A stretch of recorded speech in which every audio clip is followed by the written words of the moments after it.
Comment surmonter une rupture amoureuse? Alors une rupture amoureuse, c'est quand même un moment, quand on y pense, qui est assez spécial, puisque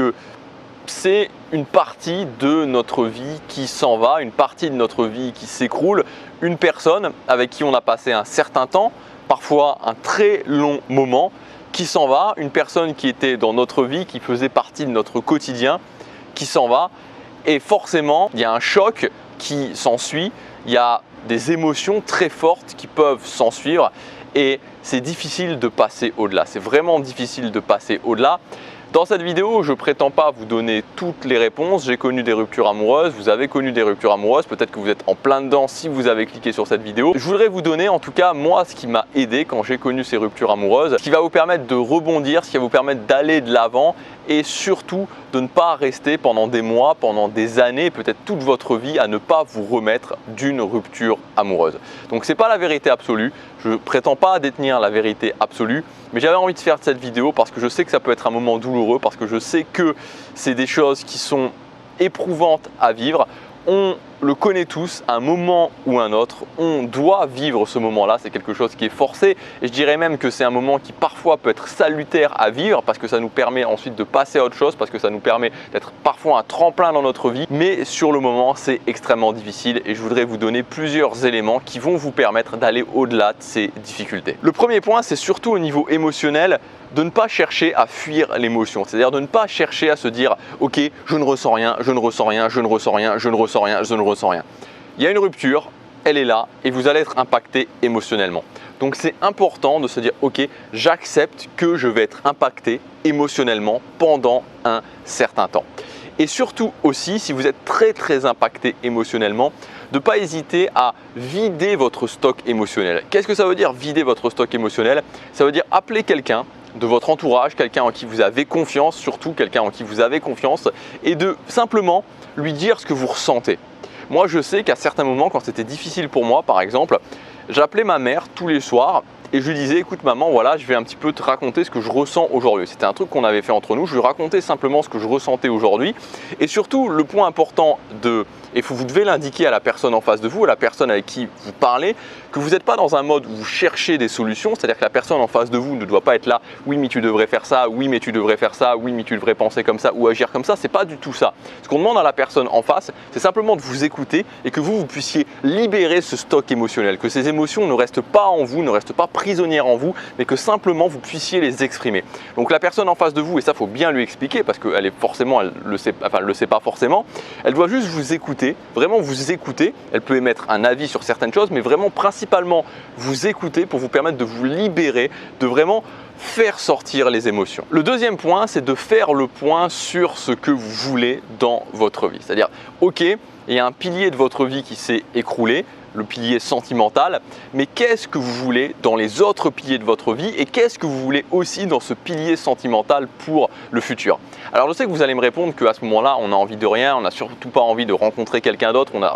plus rien envie de faire dans notre vie, mais vous ne pouvez pas vous laisser comme ça dériver. Vous devez impérativement vous dire « Ok, peut-être que ça ne va pas être les meilleures idées, peut-être que je vais avoir cette voix en moi qui me dit « j'ai envie de rien », mais vous devez quand même vous forcer à vous mettre devant un papier, un crayon et vous dire « Ok, qu'est-ce que je veux atteindre dans les différents domaines de ma vie et même dans le domaine sentimental ?» Et si vous n'avez pas d'idée extraordinaire, bah c'est pas grave, vous faites avec la meilleure idée que vous avez, vous vous faites un plan de là où vous voulez en être dans le futur, dans 1 an, dans 2 ans, dans 3 ans, dans les différents domaines de votre vie pour au moins vous fixer un cap et pour au moins commencer à attraper une corde qui va vous sortir d'un immobilisme et cet immobilisme ne peut que vous emmener au fond du trou. Troisième point, c'est de s'imposer une discipline dans les 30 premières minutes de votre journée. Les 30 premières minutes à la première heure de votre journée. Alors ça, c'est quelque chose dont je parle régulièrement dans mes vidéos, les vidéos pour les gens qui veulent créer une vie de choix, mais c'est valable pour tout le monde en fait, parce qu'à partir du moment où le matin,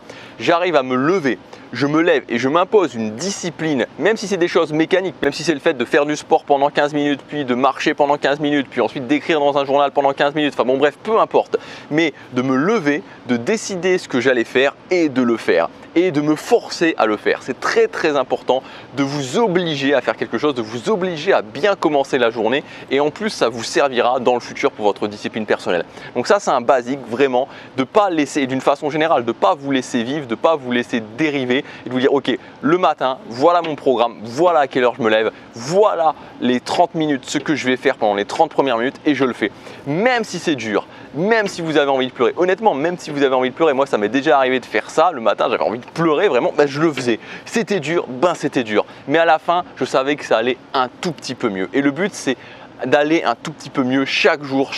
un tout petit peu mieux. Le quatrième point, et même si on n'a pas envie, c'est pareil, de toute façon, bon, je vais pas vous le répéter à chaque fois parce que typiquement quand on est dans une rupture, on n'a pas envie de grand chose, c'est de prendre soin de vous. Prenez soin de vous. Allez faire un relooking, commencez à aller à la salle de musculation si vous n'y êtes pas allé, commencez à aller dans un salon d'esthétique, vraiment à prendre soin de vous d'une façon générale parce que ça va vous permettre non seulement de vous sentir mieux par rapport à vous-même, ça va vous permettre aussi d'augmenter tout simplement l'attractivité que les autres vont pouvoir avoir envers vous et donc aussi pouvoir retrouver une relation de couple. Enfin, le dernier point, c'est d'avoir des rendez-vous avec d'autres personnes, de commencer à voir d'autres personnes et même de commencer une nouvelle relation de couple. Vous savez, il n'y a rien de mieux pour tourner la page, pour terminer un livre, de commencer à écrire un nouveau chapitre, de commencer à écrire un nouveau livre. Et très certainement que vous penserez toujours à cette nouvelle personne, très certainement que quand vous serez en rendez-vous, que quand vous serez peut-être même dans le début d'une nouvelle relation, vous aurez toujours cette ancienne personne qui sera dans votre tête. Mais c'est pas grave parce que c'est le fait de commencer quelque chose de nouveau et puis peut-être ensuite encore quelque chose de nouveau et puis peut-être ensuite quelque chose de nouveau et encore quelque chose de nouveau qui va vous permettre au final de faire le deuil de cette ancienne relation. Il n'y a rien de mieux, que de passer du temps au niveau amoureux avec d'autres personnes, que de commencer une nouvelle relation pour finalement admettre que cette relation c'est terminé et pour pouvoir passer à autre chose. Et enfin pour terminer, j'aimerais terminer sur quelque chose d'un petit peu plus général parce que je pense que c'est important non seulement pour les ruptures amoureuses mais pour tout dans la vie, que la vie n'est que changement. Et vous savez, si vous me suivez régulièrement, je ne suis pas quelqu'un d'extrêmement philosophe, je ne suis pas quelqu'un qui suis extrêmement spirituel, je suis plutôt quelqu'un de terre à terre, plutôt quelqu'un de pratique. Mais comme je disais, d'une façon générale, il faut admettre que la vie n'est que changement. Au niveau de vos relations, relations de couple, relations amicales, au niveau de votre travail, au niveau de l'endroit où vous vivez, au niveau de toutes les choses qui vont se passer dans votre vie, même la vie elle-même finalement, puisqu'à un moment donné ça s'arrête, il y a des débuts, il y a des fins. Et je crois qu'à chaque fois que, si on arrive à voir chacune de ces expériences, chacune de ces choses qui commencent et puis qui s'arrêtent comme une évolution personnelle et comme le fait que ça peut nous permettre de grandir et comme le fait aussi que d'une certaine façon,